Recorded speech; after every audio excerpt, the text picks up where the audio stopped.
Assalamualaikum warahmatullahi wabarakatuh.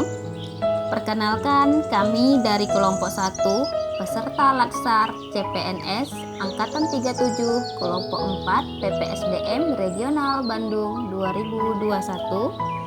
Di sini kami akan mempresentasikan hasil kelompok kami tentang implementasi WOG di era transformasi digital sesuai dengan potensi lokal khususnya di Kabupaten Inhil. Tahukah teman-teman apa itu World of Government atau sering kita kenal dengan WOG? Nah, di sini kita akan membahas apa itu WOG. WOG yaitu sebuah pendekatan penyelenggaraan pemerintahan yang menyatukan upaya-upaya kolaboratif pemerintahan dari keseluruhan sektor dalam ruang lingkup yang lebih luas guna mencapai tujuan pembangunan kebijakan, manajemen program, dan pelayanan publik. Hal inilah yang menyebabkan mengapa WOG dikenal dengan pendekatan interagensi. Ada beberapa alasan mengapa WOG sangat penting dan harus mendapat perhatian dari pemerintah, karena WOG dipengaruhi oleh 3 faktor. Pertama, faktor eksternal. Adanya dorongan publik dalam mewujudkan integrasi kebijakan, program pembangunan, dan pelayanan sehingga penyelenggaraan pemerintahan yang lebih baik dapat tercipta. Kedua, faktor internal, yaitu terdapat kompetisi antara sektor pembangunan. Dan yang ketiga, keberagaman latar belakang, nilai budaya, dan adat istiadat, serta bentuk latar belakang lainnya yang menjadi dorongan adanya potensi disintegrasi pemerintah sebagai institusi. Disinilah WOG menjadi sangat penting karena sangat diperlukan sebuah upaya untuk memahami pentingnya kebersamaan bagaimana WOG dilakukan. Manfaat WOG. WOG banyak sekali manfaatnya. Pertama, ada efisiensi. Kedua, sharing informasi. Ketiga, lingkungan kerja. Keempat, daya saing. Kelima, akuntabilitas. Dan yang keenam, koherensi kebijakan. Praktek WOG. Terdapat beberapa cara pendekatan WOG yang dapat dilakukan. Yang pertama, penguatan koordinasi antar lembaga, yaitu dengan cara mengurangi jumlah lembaga yang ada sampai mendekati jumlah yang ideal untuk sebuah koordinasi. Dengan jumlah lembaga yang rasional, maka koordinasi dapat dilakukan lebih mudah. Yang kedua, membentuk lembaga koordinasi khusus. Pembentukan lembaga terpisah dan permanen yang bertugas dalam mengkoordinasikan sektor atau kementerian. Yang ketiga, membentuk gugus tugas. Gugus tugas merupakan bentuk kelembagaan koordinasi yang dilakukan di luar struktur formal dan bersifat tidak permanen. Dan yang keempat, koalisi sosial. Merupakan bentuk informal dari pengaturan koordinasi antar sektor atau lembaga tanpa perlu membentuk perlembagaan khusus dalam koordinasi.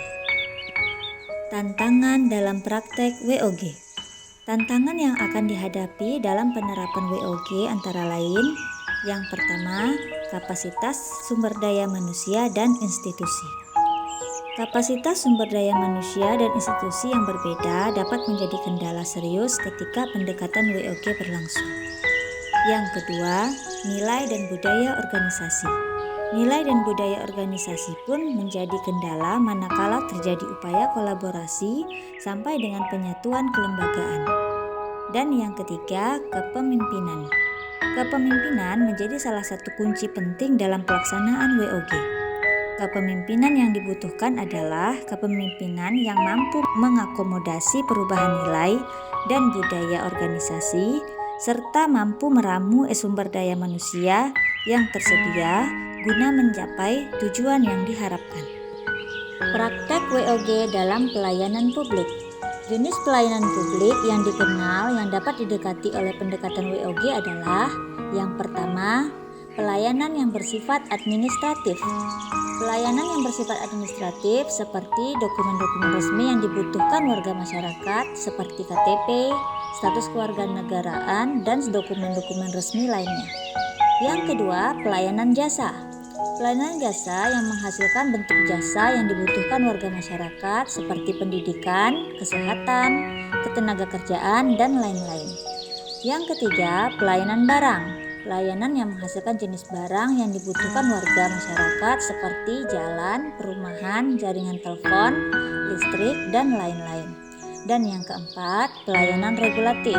Pelayanan melalui penegakan hukum dan peraturan perundang-undangan maupun kebijakan publik yang mengatur sendi-sendi kehidupan masyarakat.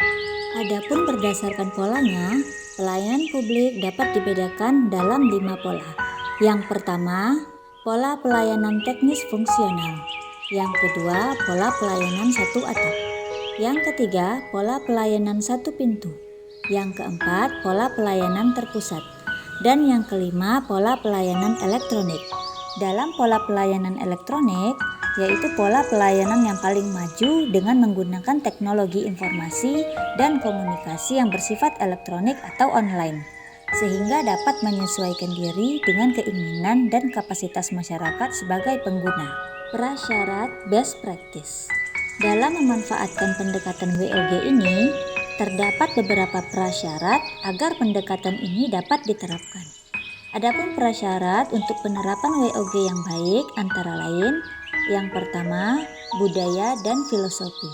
Yang kedua, cara kerja yang baru. Yang ketiga, akuntabilitas dan insentif. Yang keempat, cara baru pengembangan kebijakan.